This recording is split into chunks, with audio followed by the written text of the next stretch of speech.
The morning that road disappeared, I remember thinking something strange. Not, how did this happen? But of course it did. Because by the time the gravel collapsed into the wetland behind my house, the outcome had already been written. Not just in paperwork, not just in the law, but in the quiet, stubborn logic of land and water that had been there long before the rigorous HOA ever decided it needed a shortcut. It was 6:14 in the morning when I stepped out onto my porch with a cup of coffee. Cold air, mist rising off Cobble Creek, the kind of quiet that makes the world feel paused. I walked down to the fence line in rubber boots like I did most mornings. And that's when I saw it. The road was gone. 9 days earlier, the HOA had pushed 40 feet of compacted gravel across the eastern edge of the creek's wetland buffer zone. Big machines, loud engines, trucks dropping load after load of stone. Now, there was nothing there except water. 2 feet deep in places. Broken chunks of gravel sticking up like ribs through mud. Cattails already pushing through cracks, like the land had simply exhaled and taken back what belonged to it. I stood there for a long moment, coffee cooling in my hand, staring at the empty space where the road had been. And the funny thing is I wasn't surprised, because the story of that road didn't start 9 days earlier. It started 4 months before, with a piece of paper in my mailbox. It was late October, the kind of morning where frost still clings to the leaves. I walked down the driveway to check the mail and found a notice printed on rigorous HOA letterhead. 3 paragraphs. That was all. The HOA board had approved construction of a 12-foot gravel access road through the Cobble Creek corridor so maintenance vehicles could reach the utility line behind the neighborhood. Construction would begin in 3 weeks. Residents with questions could contact the board. That was the entire notice. No environmental review. No permits. No mention of the one detail that mattered most. Cobble Creek had been officially designated federal wetlands in 2017. I read the notice twice at the mailbox, then once more at the kitchen table. Something about the wording felt wrong. Too confident, too simple, like someone had skipped a step they didn't realize existed. So I walked across the yard to my neighbor Diana. Diana had spent 22 years as a state environmental compliance officer. Her job had been reviewing permits for exactly this kind of project. She read the notice once. 30 seconds, maybe. Then she looked at me and said something that would change the next 4 months of my life. They never filed with the Army Corps. Her voice wasn't dramatic. It was the voice of someone stating a measurement. Under the Clean Water Act, she explained, placing fill material in a wetland required a federal permit under Section 404. Cobble Creek was absolutely under that jurisdiction, which meant the HOA couldn't legally build that road without federal approval. I asked what that meant for us. Diana pulled a notepad from the kitchen drawer and wrote down a statute number. Document everything, she said. If they build without a permit, every load of gravel is a violation. That was the moment the paper trail began. The first thing I did was write the HOA board a formal objection. I cited the Clean Water Act, referenced the 2017 wetland designation, requested proof of a federal permit before construction began. Then I sent the letter certified mail. 2 copies, one to the board president, one to the management office. Both letters were signed for. And then silence. No response. Not a single word. 3 weeks later, I heard the first diesel engine. It was 7:15 in the morning when the excavator rolled down the access road behind my property. By the time I got outside with my phone, the machine was already turning toward the wetland corridor. Behind it came trucks loaded with gravel. The crew looked relaxed, joking with each other as they unloaded equipment.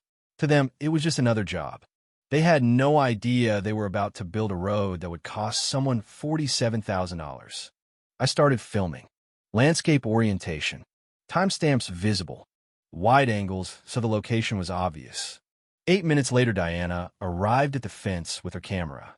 Watching her work was like watching a scientist dissect a problem. She photographed details most people would never notice. The exposed root systems of wetland grass. Water seeping sideways from the excavation trench. The moment gravel spilled into the creek channel. Every image labeled. Every coordinate logged. By the end of the day, we had 41 photographs and nearly 3 hours of video. That night we filed 2 complaints. Mine went to the U.S. Army Corps of Engineers. Diana's went to the State Environmental Department. And then we waited. That part was the hardest, because the road just sat there.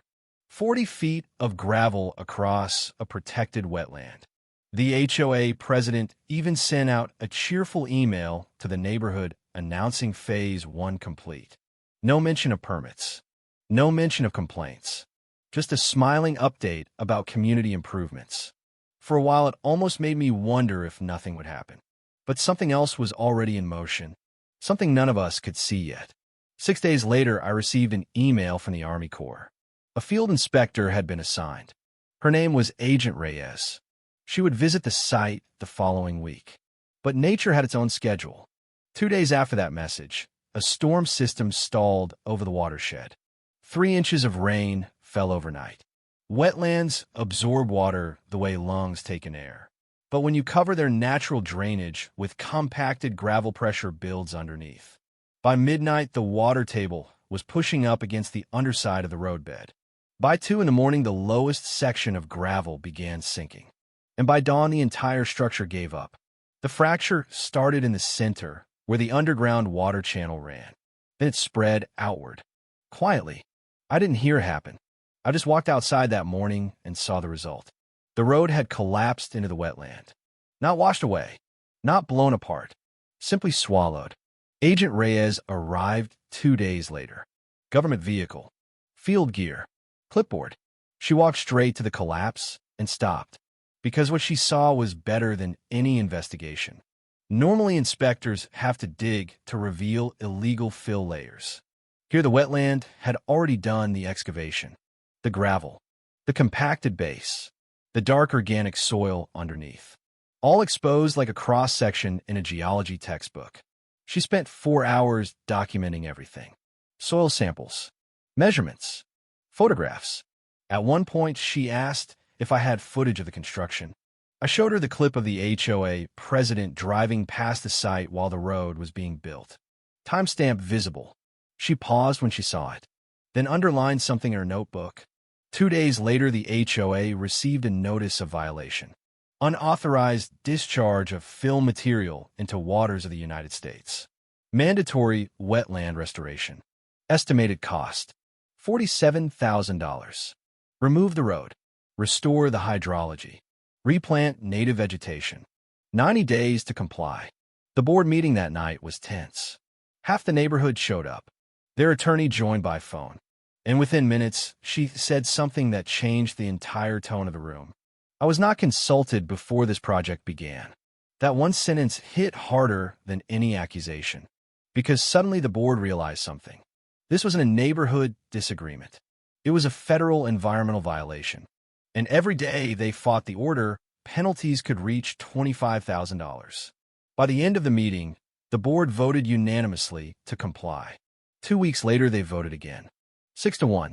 They removed the HOA president from his position. The same man who had proudly announced Phase 1 of the road project. The restoration crews arrive next week.